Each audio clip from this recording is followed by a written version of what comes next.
going to, I kind of have a two-part talk, and it's been sort of revised throughout the day, in a sense. And so I'm trying to think how to summarize and what the most important thing at this point, I think, to get across is. And so I think the unifying thing is to think about what the world would look like if policy was accountable to life satisfaction, to put it specifically. And so I'm going to talk about a few papers that are relevant to that topic, and then I'm going to sketch out something which is abstract and theoretical in one sense, but also I think maybe a bit more specific and maybe sharp about how sort of policy process and thinking might work. And behind this, I guess, I'd like to, I don't know how to do this without sounding critical, but in a sense behind this is deep criticisms of some of the other things out there, like the GPIs and degrowths and in fact most indices. So I'm not a fan of those things, and I hope that I can maybe shed light a little bit on a way to unify those in some sense. So, and this, I'm in a Canadian session, so I put in a little bit of Canadian content at the beginning, but actually I'm not going to mostly be talking about Canada. Oh, and the other big thing I want to touch on is the relationship between sustainability or environment or conservation and well-being, because I'm quite concerned about those being conflated. Okay, so jumping into so you all have heard from John Helliwell a bunch about life satisfaction, and you've seen something sort of like this in content. So this is work actually that he and I did quite some years ago, and it answers the question, taking the happiest provinces in Canada and the least happy provinces in Canada. And so in order, those are the Atlantic provinces and British Columbia, which is already surprising to some, and asking the question, can we explain the difference in the average well-being between those two places just based on the circumstances that individuals are in, the experiences of individuals, using the same model, the same description. So, this is a statistical technique. So this green bar here shows, with a scale down here, measured on the 0 to 10 life satisfaction scale, how much happier, on average, people are in the Atlantic provinces, this was 2009-ish or something, compared with BC. And these are 95% confidence intervals. And so with these explanatory variables in light blue here, we can explain that difference quite well based on just the lives that individuals are living in terms of these variables. And I want to show this, so a bit of a caveat, why these variables, both in what I'm going to show next, which will look familiar from something that John showed, and here, to some degree, when we do these kind of analyses, we're using the variables that we have available in the data set. Right? So there's a very large body of analysis of this type using different data sets and different variables from which we have learned an awful lot of generalizations about which conditions of life are supportive of happy individuals, happy communities, happy countries. Any given study doesn't, has the set that it has available in some sense. So what does this show? It shows that the explanatory factors for life being better in Atlantic Canada are a significant one is the degree to which people feel they belong to their neighborhood, community, province, and country.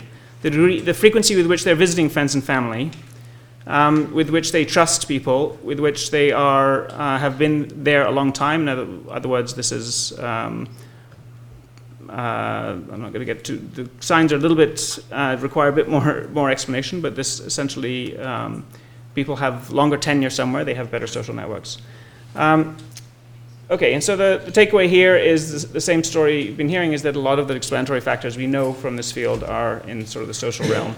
Let me now talk about something a little bit similar, except on a global scale and more dynamic. So I want to answer the question, a question to do with changes in country life satisfaction over time. So here's a snapshot of what the world looks like from the same data you've seen from John Helliwell. And here is a plot of each circle here is a country of the predicted change predicted in the same way that John's plots showed the ranking of countries, i.e. predicted by these 6 variables. So the predicted change between 2007 and 2017 versus the actual change. Okay, so this says we can actually, all kinds of things are happening in all these countries. We can explain a fair amount of the change over that time with just these 6 variables. Now I'm going to group those 6 variables into 2 categories. The more material ones, income and life expectancy, and these more, bit hard to read maybe, friends, trust, giving, and freedom. These more social context variables. This is work done with Eric Galbraith, published just this year. And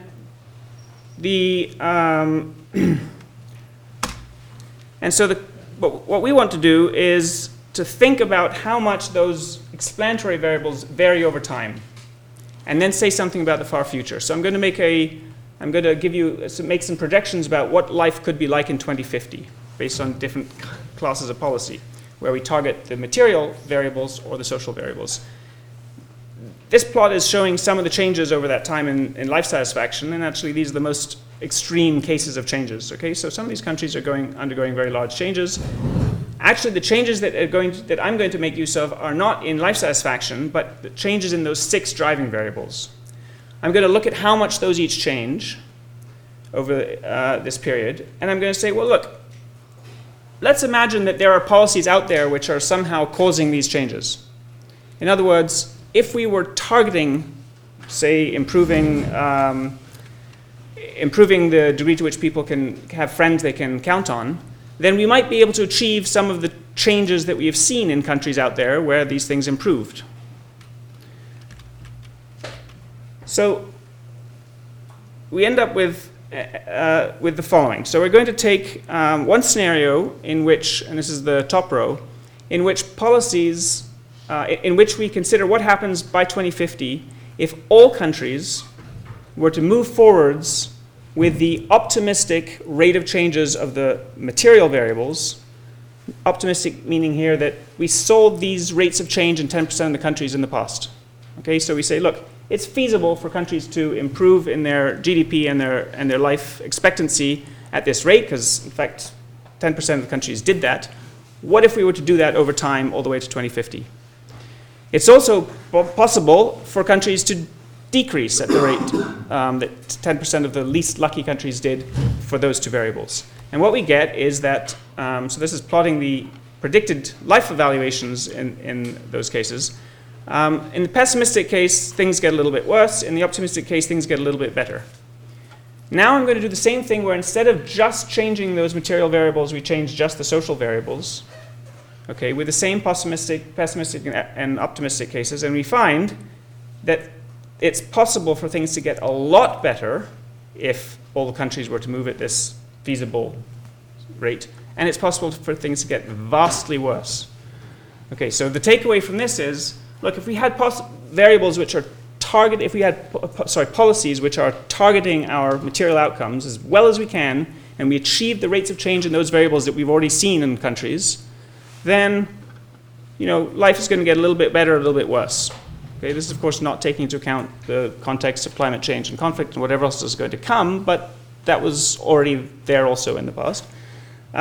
If instead we were to focus our policies, to optimize our policies on these social variables and attain the rates of change that we have seen, or to neglect them badly enough that we would attain the bad rates of change that we've seen, the possible differences in the quality of life in the future are enormous in comparison. Okay, how far through am I? You got 7 minutes. Okay, so now I'm moving on to a third paper. This is work with Alice Escanda. And the motivation here was to go and do a review of all of the measures that we could find. There's a bias towards ones that were in English or French, of progress or well-being in the most general way we could, and they could be defined for communities, for countries, or international ones. And we were interested in what makes them survive, right? So what properties of indicators seem to have longevity in a political, practical sense.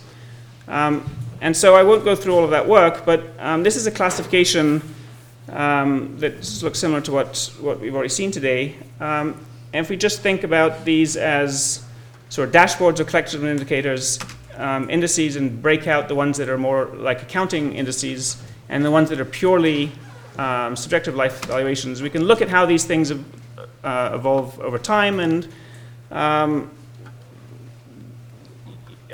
so well, I mean, this is not very stark, the numbers are small, but the thick lines here are the kind of remaining ones, and the thin lines are the new additions. And so in the case of the red, which is the pure life satisfaction ones, these ones seem to be sticking around. In the case of, say, the account-like ones of GDP, this doesn't come to the most recent years. But although new ones are being added, the number of existing ones that remain is not actually increasing. So my insights for that were really that we need to think carefully about the properties of indices of progress that stick around. And so we argue that you need something that is accessible to people so they can understand it quickly. Okay, it's accessible to a wide range of people. So I'm going to advocate for life satisfaction as having that ability. Most people don't even ask the details about it if you refer to happiness measure. They accept that. But it also has to have this transparency and accountability so that if some, say, decision maker, policy maker, wants to get further details and look into it, they're going to find that it's got some backing and that it's transparent and it's relevant. And so my claim is that if you have a bunch of things that you want to aggregate into an index, there's really only one way to have it be an accountable and transparent aggregation into an index, by which I mean choosing weights for all of the components. And one of those is to do it democratically somehow, so you survey what people think of their subjective weights of objectives, and the other is to have it empirically accountable to data. And so I'm going to very quickly now sort of say what that might look like. And so here's how I characterize life satisfaction research briefly. So we have all this survey data, which includes life satisfaction, and we have some models, the best things we can come up with for explaining the life satisfaction differences in terms of maybe, hopefully largely objective conditions that people live. And we do statistical analysis, and that generates our empirical model. And so this empirical model is the thing that we want. It sort of puts a weight on each different objective measurable life characteristic and tells us how important is that for life satisfaction. Now, the thing is, and this has been discussed, life satisfaction is actually very hard to measure. It's expensive. We often don't have it at high time resolution, and we often don't have it at high spatial resolution because it's expensive. But if we have a model like this which tells us how objective measures relate to it, many of those objective measures we may be able to update more frequently, or we may be able to measure them with higher geographic specificity. And so we can actually use those data, and having knowing this relationship, knowing these weights, we could in principle calculate a synthetic index of life satisfaction. In other words, using all these objective measures, create an index, but the weights that create that tell us how to add up to make that index are always informed by this science here. And so they're always subject to the best evidence available. We're never going to have them exactly correct, so we can still debate them and argue them, but in the end, we know that process is accountable to science. So how does that relate to policy making? Well, imagine we have prospective policies. We have this enormous blue box here which tells us how, when we make investments in public goods and in young people and so on, how that plays out over time to generate all of our other objective measurables about life. And so we can predict what a policy today is going to do in the future, and then we use that model, those weights that we have, to predict what life is going to be like in the future. And those weights are these ones that I showed before. And so this, this is in some sense conceptual. In other words, policy is not going to be made by calculating a formula. There is an enormous scope here still for political views, for instance, in how this happens, and so on. But this process is, at least in principle, something that people should be able to understand, and that you can actually argue about allocation of resources and budgeting and so on. So one more important thing is I haven't mentioned the environmental sustainability at all here. And that's because I really don't see it as being part of the progress of the well-being measure, right? So there are plenty of ways in which conservation, preserving environment, building up natural capital are going to feed back into life satisfaction in reasonable amounts of time that we know. The problem is life satisfaction cannot possibly take into account the far future because people are not that perspicacious in our experience, and indeed they also don't have the interests of future generations. And so if we want to not spend our time, let's say, doing what the field of economics has unfortunately done in my characterization for the last 2 decades, and say, well, we have to figure out what is exactly the right discount rate and these fundamental constants in order to calculate the right social cost of carbon before we can act. And so we wasted a few decades in some sense doing that instead of controlling the actual emissions based on science, or at least getting them under control, stabilizing them. And so if you don't want to get into that trap, you bring the long-term ecological constraints, the collective action problems that individuals, even happy individuals, cannot possibly take into account. You take those as constraints on your policies. A carbon cap and trade is an example of this, but we could be doing this for all kinds of other material impacts on the world. You could take those as constraints, and within that policy space, your objective is, in principle, to promote human well-being. And I must be getting very close to being out of time now, so just to summarize that, and this is not my last slide, but I'm wrapping up, the life satisfaction can act as an organizing concept, which means if you're ever want to cite a single index for human well-being, don't cite an index. Cite the actual life satisfaction data. Okay, well, although I said you can create a synthetic index if you want to, monitor progress on shorter time scales or spatial scales. But it's very accessible to people to think about what well-being is in a sense. It provides, beyond that, it provides empirical accountability through statistical analysis, through the science of well-being, to how we should make trade-offs in policy for allocating resources. And that's already now becoming clear how to do that within a ministry, right? So if you want to revamp your health system or revamp your education system with an eye to actually improving well-being, those ideas are becoming more and more concrete.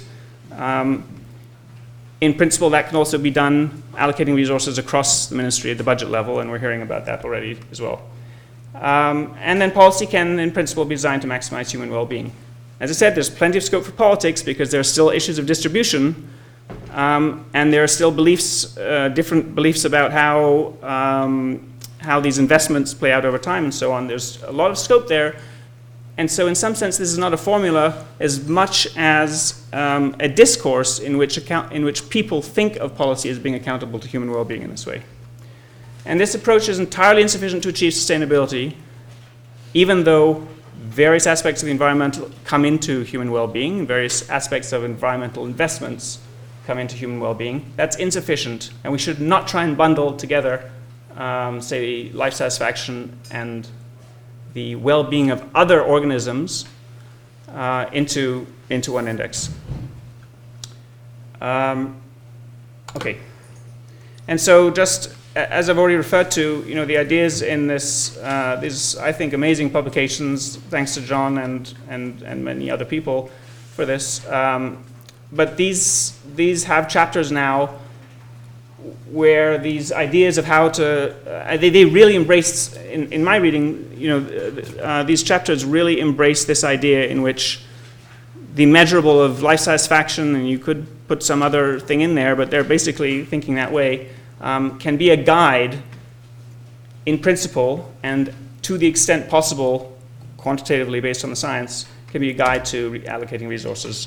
And so we see this kind of thing. I'm looking forward to hearing more from the next talk happening in New Zealand. And let me wrap up there. And so there, I've referred to these first 3 papers in the first part of the talk. There's one other here in which I talk a lot about the complementarity of pursuing well-being and sustainability. They're complementary, but they're absolutely not the same thing in the sense that happy people are not necessarily achieving sustainability, and promoting sustainability doesn't make people happy. There's no reason to think that necessarily. And the last thing I guess I haven't really mentioned here at all, but I treat in there, is the idea that degrowth is bad in my view as pro-growth. It's focusing on the wrong things, right? So these measures are relevant to what we know how to optimize, which is human well-being. It makes sense, it seems it makes sense with these measures to think about human well-being aggregated as a scalar, as a single value. It doesn't make sense to do that for the rest of all of the organisms and all of our ecosystems and all the things we consider to be sustainability. That's too complicated. So those come in as a very large number of constraints.